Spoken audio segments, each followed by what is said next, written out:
Yan, para malinaw. So ito guys, tinatanong ni Miss Roda Viajera, no, makakasama natin si Roda Viajera sa next week, no, pupuntang Iloilo. So ito kasi yung katanungan niya kung ano ba yung quality nung aking ginagamit ng mic, no, or aking audio system sa pagra-rides na nakakonect sa aking camera.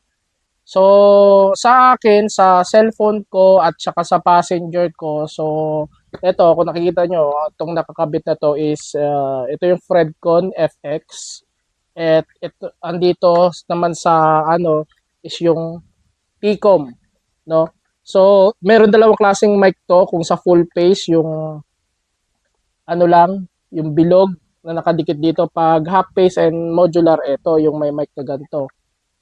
So ito yan from Fredcon Philippines, no, isang FX and Tcom sa passenger ko. So ayan minsan yung ginagamit ko din na ito kinokonek ko pag nagba-vlog ako na nakakonect through Bluetooth sa Insta360. So ngayon ang target ko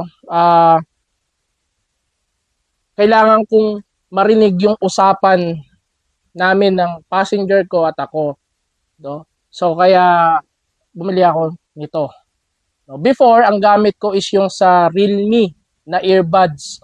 No? Ay ang nagiging problema doon, nalulos ng connection kaya hindi marami akong videos na hindi ko na-upload kasi because of the audio dahil nga garargar, nawawala yung connection, lalo pag naalog, nawawala. So nangyayari choppy-choppy yung boses ko. So hindi ko siya na-upload. Ngayon, meron silang solution which is yung Racing Boy actually, tawag sa kanya, na nakakonect sa camera. Pero ako kasi, since ang 360 ko nasa harapan ng motor, hindi ko magagawa yun kasi wala silang wireless system. Ang ano lang nila is yung cord, no?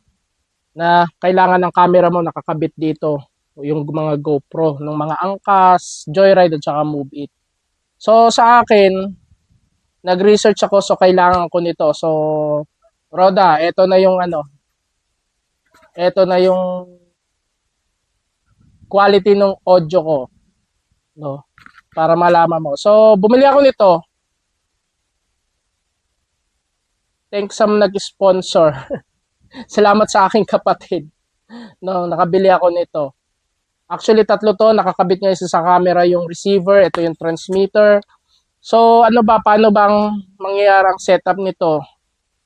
Ang magiging setup nito is, ayan nga, sa camera. Then, dito, i-connect ko to, kailangan ko ng isa pang lapel na mic, na which is ikakabit ko doon sa speaker na nandito. No?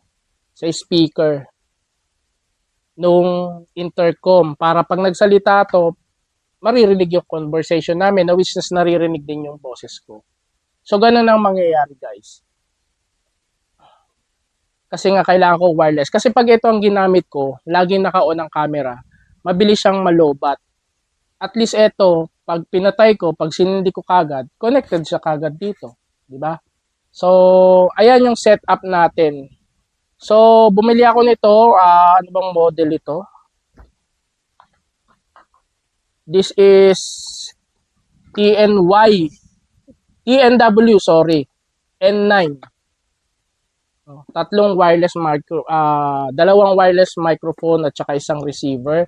Then bago mo siya ma-connect sa Insta360 kasi USB Type-C siya, kailangan mo nito mic adapter sa Insta360. Yan. So, yun. So, ito yung quality ng audio.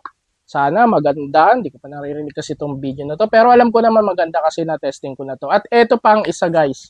Kagandahan nito. Pwede ka na mag-karaoke. O, di ba? May reverb. Nilagyan nila ng reverb. So, pwede ka na mag-karaoke. So, pwede ito sa nag-online, online selling, yes, online selling sa mga nagla-live. O yan, tinanggal ko na. So, yan, naka-automatic to na naka-noise cancellation. So, pag tinanggal ko yung noise cancellation, eto naman yung quality. Oh, ayan yung quality nung sound niya pag walang noise cancellation. So, i-on ko ulit. Yan, okay na. Enhancer. Tawag dito. So, presyo naman nito is ano lang din. Budget meal to, mga budget meal. Budget meal, ito, kung kayo ay mahilig mag-vlog, yes, online selling, live session, and also sa mga yung mga umaattend natin ng meeting, kailangan nila ng ganito. Yung through Google Meet or Skype, uso pa ba ang Skype? Yun, basta, yan. So, ito yung mga gamit ko. Yan, kailangan nyo dito, kailangan nyo dito. Yun yung sa mga nagsiset up ng Insta360. Pero yung mga naka-GoPro na naka-mount, naka-chin mount sila rito sa helmet, yung racing boy lang ang kailangan nyo doon. Kasi cord lang siya, marirecord na.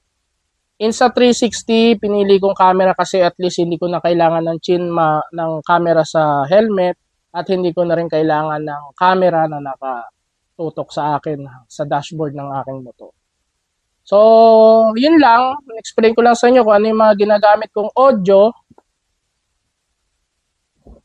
sa aking helmet and ngayon sa pagbablog. No? So, ayan. Makakapag-vlog na tayo ulit. Makakabalik na tayo ulit. So, yun lang. And thank you. See you on my next video, guys. Thank you. Bye-bye.